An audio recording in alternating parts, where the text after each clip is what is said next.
Here we are with light camera action के साथ और एक नए रिएक्शन के साथ। और आज का जो रिएक्शन है वो होने वाला है ध्रुव राठी की एक नई वीडियो जिसका नाम है Korea, how Korea became cultural super power. और इन्होंने जो है ना इसके ऊपर केस स्टडी की है, तो होप्स हो कि मैंने इनका नाम अब जो है ना ठीक लिया है। तो चल के हम इनकी जो है ना ये वाली वीडियो देखते हैं और फिर करेंगे हम इसके ऊपर बात। तो चलिए गाइस स्टार्ट करते हैं आज की वीडियो। तो here we go, 1 2 3 and start. नमस्कार दोस्तों, पिछले 70 सालों में ईस्ट एशिया में सबसे तेज ग्रो करने वाली डेवलप्ड इकोनॉमीज को एशियन टाइगर्स करके पुकारा जाता है। द 4 एशियन टाइगर्स ये है सिंगापुर, ताइवान, हांगकांग और साउथ कोरिया। इनमें से साउथ कोरिया बड़ा खास है क्योंकि ये देश ना सिर्फ एक इकोनॉमिकली डेवलप्ड देश है बल्कि आज के दिन एक कल्चरल सुपर पावर भी बन गया है। साउथ कोरियन गाना गैंगनम स्टाइल यूट्यूब पर पहला वीडियो जिसने 1 बिलियन व्यूज क्रॉस किए। स्क्विड गेम्स एक साउथ कोरियन टीवी शो जो दुनिया का one of the most watch TV show बना। यूट्यूब के सबसे फेमस यूट्यूबर मिस्टर बीस्ट का सबसे पॉपुलर वीडियो भी स्क्विड गेम पर है। इसके अलावा साउथ कोरियन बैंड्स जैसे कि बीटीएस और ब्लैक पिंक दुनिया भर में फेमस हो रहे हैं। के ड्रामास की पॉपुलैरिटी बढ़ रही है और साउथ कोरियन फिल्में जैसे कि ओल्ड बॉय और पैरासाइट दुनिया भर में अवार्ड्स जीत रही हैं। पैरासाइट तो इनफैक्ट इतिहास की पहली नॉन इंग्लिश फिल्म भी बनी बेस्ट फिल्म का ऑस्कर जीतने वाली। पैरासाइट बिल्कुल। सो ये सब कैसे हो रहा है? क्या ये रैंडम चांस की बात है कि सारी साउथ कोरियन चीजें इतनी पॉपुलर हो रही हैं दुनिया में, या फिर ये एक सोची समझी गई स्ट्रैटेजी है साउथ कोरियन सरकार की? आइए आज के वीडियो में समझते हैं कि आखिर साउथ कोरिया एक कल्चरल सुपर पावर कैसे बना।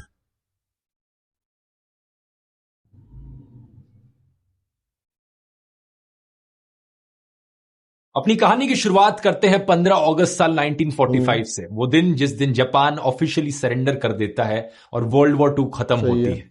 जर्मनी, इटली और जापान के देशों को एक बड़ी हार का सामना करना पड़ता है, लेकिन कोरिया का देश जो जापानीज रूल के अंडर रहा था उन्हें अपनी आजादी मिलती है। यही कारण कि 15 अगस्त को नेशनल लिबरेशन डे मनाया जाता है साउथ कोरिया में। लेकिन ना सिर्फ साउथ कोरिया में बल्कि नॉर्थ कोरिया में भी, क्योंकि उस जमाने में नॉर्थ कोरिया, साउथ कोरिया 2 अलग अलग देश नहीं थे बल्कि एक ही देश था, कोरिया नाम से। ये सिर्फ सेकेंड वर्ल्ड वॉर खत्म होने के बाद ही था कि सोवियत यूनियन और अमेरिका ने डिसाइड किया कि वो कोरिया के देश को 2 हिस्सों में बांट देंगे।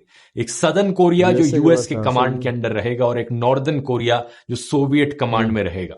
प्लान ये था कि इन दोनों कोरियाज को 5 साल के लिए ट्रस्टीशिप के अंडर रखा जाएगा, जहां पर कोरिया के प्रोग्रेस को मेजर किया जाएगा और यह डिसाइड किया जाएगा कि इनका फ्यूचर क्या हो। इन 5 सालों के बाद प्लान यह था कि कोरिया को वापस से एक इंडिपेंडेंट देश बना दिया जाएगा, लेकिन अफसोस ऐसा होता नहीं है।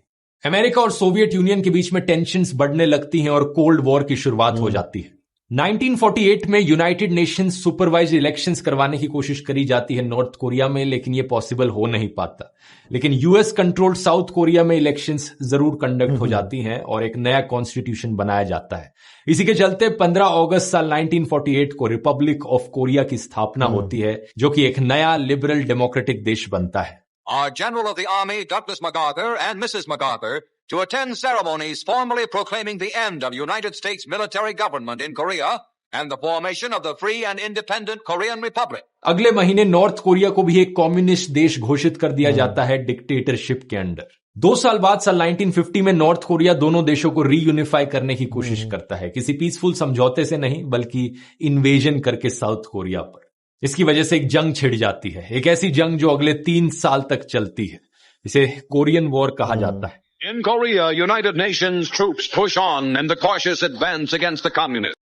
और इसका नतीजा यह होता है कि साउथ कोरिया दुनिया के सबसे गरीब देशों में से एक बन जाता है। यह देश इतना गरीब था उस समय पर कि इसका जीडीपी पर कैपिटा आज के दिन के सोमालिया और हाइती से भी नीचे था।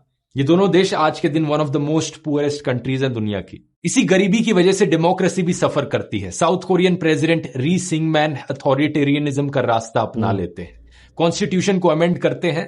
देश डिक्टेटरशिप की तरफ फिसलने लगता है। जब साल 1960 में इलेक्शंस बुलाई जाती हैं तो पता चलता है कि वो इलेक्शंस भी रिग्ड थी। देश भर में प्रोटेस्ट देखने को मिलते हैं। इन प्रोटेस्ट के चलते री देश छोड़कर भाग जाता है। दोबारा से इलेक्शंस बुलाई जाती है। इन इलेक्शंस में एक नए प्राइम मिनिस्टर बनते हैं साउथ कोरिया के, लेकिन कुछ ही टाइम बाद एक मिलिट्री कू देखने को मिल जाता है कोरिया में। जनरल पार्क चंग ही सरकार को ओवरथ्रो करके मिलिट्री डिक्टेटरशिप एस्टैब्लिश करते हैं। 1979 में इनको असैसिनेट जरूर कर दिया जाता है, लेकिन उसके बाद एक और मिलिट्री कू देखने को मिलता है जहां पे एक और नए जनरल सत्ता में आते हैं। ये सिर्फ 1987-88 में जाकर ही था कि साउथ कोरिया में डेमोक्रेसी का एक रिवाइवल देखने को मिला। सालों से चली आ रही डिक्टेटरशिप्स का असर साउथ कोरियन कल्चर पर भी देखने को मिला। सेंसरशिप। साल 1962 में पाक चंग ही एक मोशन पिक्चर लॉ लेकर आया। अगले 10 सालों में इस कानून को 4 बार रिवाइज किया गया और सख्त बनाया गया। इसके तहत जो भी फिल्म साउथ कोरिया में रिलीज करी जाती, उसकी स्क्रिप्ट को पहले अप्रूव कराना पड़ता साउथ कोरियन सरकार से। उसके बाद फिल्म बनने के बाद भी कई बार ये फिल्म को देखा जाता है ये देखने के लिए कि जो अप्रूव्ड स्क्रिप्ट दी है सरकार ने, उससे ये फिल्म मैच कर रही है या नहीं कर रही। कौन सी फिल्में सरकार अलाउ करती? वायलेंट फिल्में अलाउड थी। बहुत सी मार्शल आर्ट फिल्में देखने को मिली इस समय साउथ कोरिया में।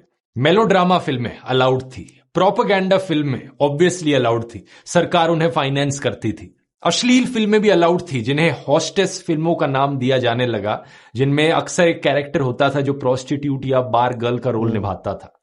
लेकिन क्या नहीं अलाउड था कोई भी सोशियो पॉलिटिकल असल मुद्दों पर फिल्म बनाना? सरकार को किसी भी तरीके से क्रिटिसाइज करना तो छोड़ो, वो तो अलाउड था ही नहीं। यहां पर देश में हो रही किसी भी प्रॉब्लम को लेकर कोई भी फिल्म नहीं बनाई जा सकती थी। आज के दिन के कोरिया से ये एक बहुत बड़ा कॉन्ट्रास्ट था। आज के दिन तो कोरियन कंटेंट इतना डाइवर्सिफाइड है और पूरी तरीके से थ्राइव कर रहा है। Gangnam style, BTS, squid games पूरी दुनिया पर छाए हुए हैं। इस डिक्टेटरशिप के दौरान फॉरेन गानों पर भी बैन लगाया गया। न्यूयॉर्क टाइम्स के इस आर्टिकल को देखिए साल 1975 से। South Korea band the foreign music. South Korea ने हर उस फॉरेन गाने पर बैन लगाया जिसमें मॉरल स्टैंडर्ड नहीं देखने को मिलता था। 2 लंबी ब्लैक लिस्ट इशू करी गई जिसमें 260 से ज्यादा गाने थे। प्रोटेस्ट सॉन्ग्स, रॉक सॉन्ग्स, फोक गाने। बॉब डिलन का legendary song blowing in the wind भी बैन किया गया साउथ कोरिया में। ये सिर्फ 1990s में जाकर ही था कि जब डेमोक्रेसी वापस आई तो चीजें धीरे धीरे बदलने लगी। साल 1993 की हॉलीवुड फिल्म जुरासिक पार्क बड़ी पॉपुलर हुई दुनिया भर में और बहुत पैसा कमाया उसने बॉक्स ऑफिस पर। साउथ कोरिया के जो presidential advisory board on science and technology थे, उन्होंने एक रिपोर्ट सबमिट करी साउथ कोरियन प्रेसिडेंट को, ये मेंशन करते हुए कि ये देखो, इस एक हॉलीवुड फिल्म ने इतना रेवेन्यू कमाया है जितना 1.5 मिलियन हुंडई की गाड़ियां बेचकर मिलता। इसके बाद इनकी सरकार को लगा कि हमें मीडिया प्रोडक्शन को स्ट्रैटेजिक इंडस्ट्री के तौर पर प्रमोट करना चाहिए अपने देश में। इसी साल एक कोरियन फिल्म स्योप्योंजे रिलीज हुई कोरियन सिनेमा पर। ज्यादा लोगों को उम्मीद नहीं थी इस फिल्म से, क्योंकि इस पॉइंट ऑफ टाइम पर सिर्फ हॉलीवुड फिल्में हिट होती थी साउथ कोरियन बॉक्स ऑफिस पर। लेकिन यह film traditional folk musical story telling पर बेस्ड थी और लोगों को कोरिया में यह फिल्म इतनी पसंद आई कि यह पहली कोरियन फिल्म बन गई 1 मिलियन से ज्यादा टिकट्स सेल करने वाली, सिर्फ साउथ कोरिया की राजधानी सोल के शहर में। अब कोरियन सरकार को एहसास होने लगा कि इस मीडिया इंडस्ट्री में बहुत पोटेंशियल है। उन्हें आइडिया आया क्यों ना हम कोरियन कल्चर को एक ग्लोबल एक्सपोर्ट बना दें, और यहां पर सरकार ने एक बड़ा प्रोएक्टिव रोल निभाया। यहां थोड़ी कोरियन इकोनॉमी की भी बात करनी जरूरी है कि कोरियन सरकार इतना एक्सपोर्ट्स पर क्यों फोकस कर रही थी। 1962 और 1989 के बीच में कोरिया का जो नॉमिनल जीडीपी पर कैपिटा था वो 50 गुना बढ़ चुका था। 1962 में $104 से लेकर 1989 में $5,438 तक पहुंच चुका था। जनरल पाक ने कई प्राइवेट बैंकों को नेशनलाइज किया था देश में। डिक्टेटरशिप के चलते पाक का कंट्रोल ऑलमोस्ट हर चीज पर था। इंटरेस्ट रेट क्या होगा देश में, टैक्स बेनिफिट किसे मिलेंगे, फॉरेन एक्सचेंज एलोकेशन कैसे होगी और लाइसेंसेस कैसे दिए जाएंगे, इंपोर्ट एक्सपोर्ट के लाइसेंसेस, ये सब पाक के कंट्रोल में थे। और पाक ने इस कंट्रोल का इस्तेमाल किया चेबोल्स को प्रमोट करने के लिए। चेबोल्स यहां पर एक कोरियन शब्द है जिसका बेसिकली मतलब है बहुत बड़े बड़े फैमिली बिजनेसेस। इन्हें फॉरेन कंपटीशन से बचाया गया और सरकार ने इन्हें अलाउ किया लेबर को एक्सप्लॉइट करना देश में। अगर आपको याद हो, मैंने सिंगापुर पर एक पूरी केस स्टडी करी थी कि सिंगापुर का देश इतना डेवलप्ड देश कैसे बना। इस वीडियो में उसकी बात करी थी। अगर वीडियो नहीं देखा है, इसका लिंक डिस्क्रिप्शन में है। सिंगापुर उस वक्त जो प्रॉब्लम्स फेस कर रहा था वो साउथ कोरिया की प्रॉब्लम से काफी सिमिलर थी। एक छोटा सा देश जिसका डोमेस्टिक मार्केट बड़ा छोटा है, पॉवर्टी के कारण डोमेस्टिक सेविंग्स की कमी है, नेचुरल रिसोर्सेज कोई है नहीं देश में। इसका ग्रो करना है तो एक्सपोर्ट पर फोकस करना पड़ेगा, एक्सपोर्ट ओरिएंटेड इंडस्ट्रियलाइजेशन। सिंगापुर की तरह साउथ कोरिया ने भी इस चीज पर फोकस किया। कई सारे manufactured items, wigs, stuff toys, ship building, automobiles, home electronics products, chemicals, semiconductors, इन सब चीजों को एक्सपोर्ट लिस्ट पर डाला गया। हमारा देश इन सारी चीजों को एक्सपोर्ट करेगा दुनिया को, और इस तरीके से हमारा देश ग्रो करेगा।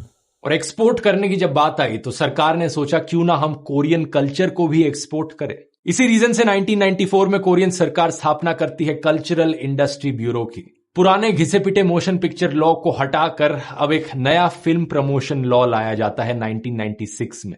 पिछले लॉ में लिखा था कि ऐसी फिल्में नहीं बन सकती, वैसी फिल्में नहीं बन सकती, इस पर सेंसर, उस पर सेंसर। अब कहा गया जो बनाना है बनाओ। देश के सभी फिल्म मेकर्स और आर्टिस्ट अपनी फुल क्रिएटिविटी से काम करो। इसी बीच सरकार को एक मीडिया पॉलिसी रिपोर्ट सबमिट करी जाती है जिसमें कंसर्न उठाया जाता है कि लेकिन हम कोरियन लोग उन बड़ी बड़ी मल्टीनेशनल फॉरेन कंपनियों के साथ कैसे compete करेंगे। तो देखते ही देखते सैमसंग, ह्युंडई और डेवू जैसी चेबोल्स जो हैं वो मीडिया सेक्टर में भी एक्सपैंड करने लग जाती हैं। Literally domestic film production, foreign film. तो गाइज ये था जी bit of video from the Dhruv Rathee new, जो उनकी वीडियो आई है जिसका नाम है जी how Korea became cultural super power. और उफ कमाल यार, ये बंदा मतलब इतनी जबरदस्त किस्म की केस स्टडी और किस तरीके से उसको प्रेजेंट करता है, इट्स जस्ट अनबिलीवेबल। और उम्मीद है मैं दोबारा बोल रहा हूँ कि मैंने नाम जो है ना सही बोला, अगर नहीं बोला हो तो स्लोली स्लोली जो है ना माजरत, जितने भी मेरे व्यूज़ हैं, बाकी जो है ना स्लोली इसको जो है ना वो मैं ठीक करने की कोशिश करूँगा।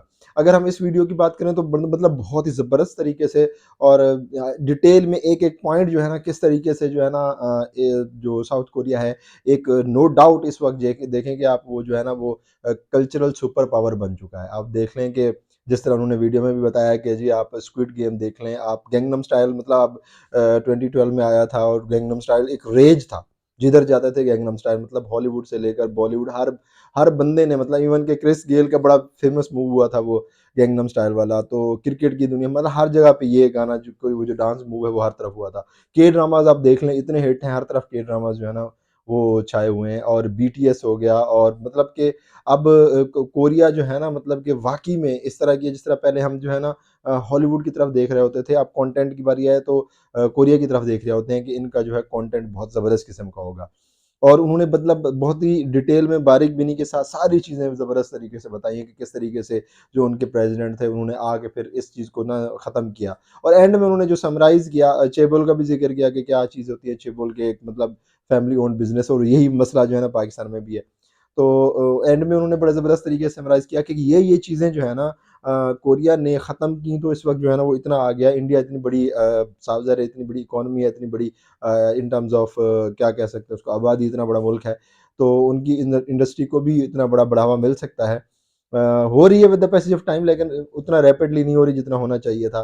तो उससे मैं जो है ना थोड़ा सा रिलेट करना चाहूँगा कि पाकिस्तान में भी ये हो सकता है, पाकिस्तान के लिए भी मुमकिन है, लेकिन पाकिस्तान में भी ये सारे के सारे मसले मसाइल शामिल हैं। हमारे यहाँ सेंसर बोर्ड है, और मतलब कि सम टाइम तो हम उनके हक में होते हैं, और बाज़ औक़ात अब उन्होंने जो है ना जिस तरह जॉयलैंड इंटरनेशनल लेवल पे इतनी बड़ी मूवी हुई, सेंसर बोर्ड ने उसको बैन कर दिया। तमाशा जो है ना उन्होंने जो है ना वो बैन कर दी। अशर अज़ीम की एक मूवी थी मुल्क, सॉरी मालिक, वो जो है ना इतने इतने टाइम तक जो है ना वो पड़ी रही, बड़ी मुश्किल से उसको डिफरेंट तरीके से जो है ना वो किया गया, सेंसर करके बाद में रिलीज़ करने की, और फिर हुआ, फिर बंद हुई।